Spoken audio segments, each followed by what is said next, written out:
नमस्कार, स्वागत है आपका बिहार समाचार में। तो एक गजब की बात, भैंस पर सवार होकर नेताजी पहुंचे बिहार विधानसभा चुनाव 2020 में नामांकन फाइल करने। तो बिहार की सियासत में पहली बार ऐसा हुआ कि नीतीश नहीं रहे अब बीजेपी के बड़े भाई। बिहार चुनाव में आखिर बीजेपी के खिलाफ उतार ही दिया एलजेपी ने उम्मीदवार। कई दिग्गज समेत विभिन्न दलों के नेता आज करेंगे नामांकन, बताऊंगा पूरी लिस्ट आपको। और राजद ने पहले चरण में 41 सीटों में 19 यादव प्रत्याशी उतारे तो 2 मुसलमानों को दिया टिकट।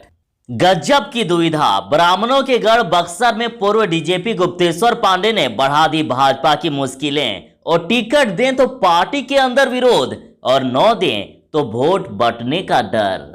बीजेपी के खाते में गई सीट तो फूट फूट कर रोए जदयू जिलाध्यक्ष और दुख में बोल गए बड़ी बात।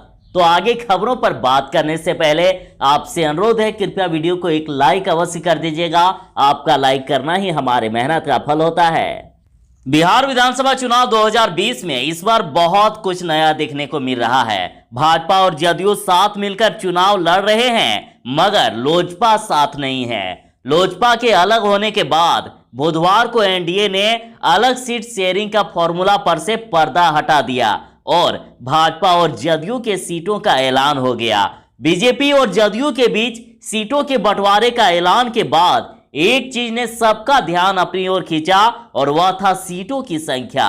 बिहार की सियासत में ऐसा शायद पहली बार हुआ है जब भारतीय जनता पार्टी नीतीश की जदयू से अधिक सीटों पर चुनाव लड़ रही है। भले ही लोकसभा में बीजेपी ज्यादा सीटों पर चुनाव लड़े, मगर विधानसभा में नीतीश की पार्टी जदयू ही बड़े भाई की भूमिका में होती थी, मगर इस बार पासा पलटा हुआ है। और गजब की बात कि भैंस पर सवार होकर नेताजी पहुंचे बिहार विधानसभा चुनाव 2020 में नामांकन फाइल करने। नामांकन के छठे दिन विधायक बनने का सपना संजोए नेताजी भैंस पर बैठकर नामांकन पर्चा दाखिल करने अनुमंडल कार्यालय पहुंचे। पालीगंज में इनकी पहचान एक सामाजिक कार्यकर्ता के रूप में है। और जब वे भैंस की सवारी कर पहुंचे, तब जब उनसे ये सवाल पूछा गया या कारण पूछा गया, तो नेताजी बड़े गर्व से कहते हैं कि मैं पशु प्रेमी हूं।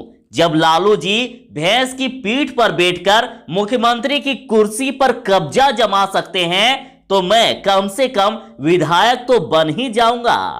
अगली बड़ी खबर है कि बिहार चुनाव में बीजेपी से अलग होने के बाद लोक जनशक्ति पार्टी नेता चिराग पासवान ने ऐलान किया था कि वह बीजेपी के खिलाफ चुनाव मैदान में उम्मीदवार नहीं उतारेंगे, मगर एलजेपी ने बीजेपी के खिलाफ आखिरकार उम्मीदवार उतार ही दिया। यह लोजपा के मौजूदा विधायक राजू तिवारी हैं, जो भाजपा के खिलाफ गोविंदगंज विधानसभा सीट पर चुनाव लड़ेंगे।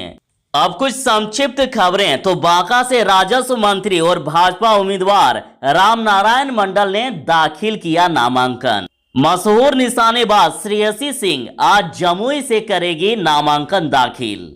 भाजपा की वरिष्ठ महिला नेता और पूर्व विधायक उषा विद्यार्थी लोजपा में शामिल। लोजपा से बगावत के बाद 4 बार विधायक रहे सुनील पांडे आज तरारी से निर्दलीय करेंगे नामांकन। जीतनराम मांझी समेत हम के 3 प्रत्याशी आज करेंगे नामांकन। और भाजपा ने पहले चरण की 27 सीटों पर घोषित किए प्रत्याशी और आज से करेंगे नामांकन। और अब तक विभिन्न दलों के 111 प्रत्याशियों ने किया है नामांकन। तो आज के खबरों में बस इतना ही। बस मिलते हैं थोड़ी ही देर में एक नई वीडियो में ऐसे ही नई खबरों के साथ। तब तक के लिए दीजिए इजाजत। बाय। जय हिंद। भारत माता की जय।